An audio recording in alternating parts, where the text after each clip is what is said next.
I've noticed that my college classes have been a little bit easier, honestly, than at HB. I think HB does a really good job preparing you in terms of like critical thinking skills and stuff like that. So I think the thing that most surprised me when I arrived at college was kind of having to start over with these like relationships, not only with my professors but with like the students, because I think at HB it really felt so much like home because you knew everyone.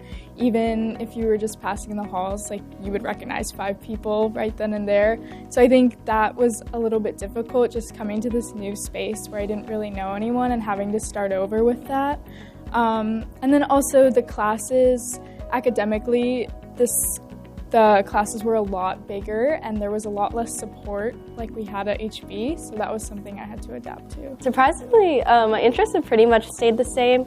I was in the science research program at HB, and so I've been really interested in all the research that I've done, and I'm still pre-med and I'm still interested in neuroscience, so I feel like that experience starting the research lab in high school in 9th grade, I've been carrying those skills and those interests throughout college, and I hope to continue. I think everything was spot on. In college, like when I was taking intro to calc, intro to chemistry, like it was HB's course exactly.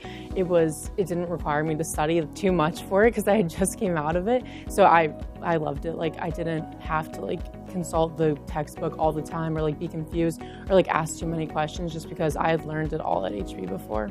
I also did the fellowship in Global Scholars, which I think was a really interesting fellowship for me because I think it taught me to try to strive to be a lot more worldly.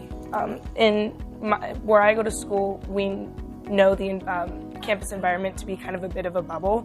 So because it's such a contained campus, you don't really know what's going on. And I think that working in classes such as Global Scholars definitely taught me to kind of push outside the box. I think one of the biggest life lessons that I've learned from HB is to reach out for help, whether it's academically, whether it's like socially, or even if it's just like something that you think is minor, like going to like HB, I learned to like speak up for myself, and like that stuff like carried over to college. The biggest piece of advice I would give to my HB sisters is to explore everything. Even if you think you might not like it, you should just give it a shot, because you'll never know when something that you try for one day can turn into something you end up doing your entire life. And I think HB presents so many opportunities for you to try things, not even in the school, but like trips outside, going to visit new places. You never know what something can turn into, and I think that's something I've experienced at HB and into college. I would say to enjoy high school. I think about my senior year a lot. It's definitely a really bright spot in my memory. And also to just put yourself out there, make new friends with everybody, create connections.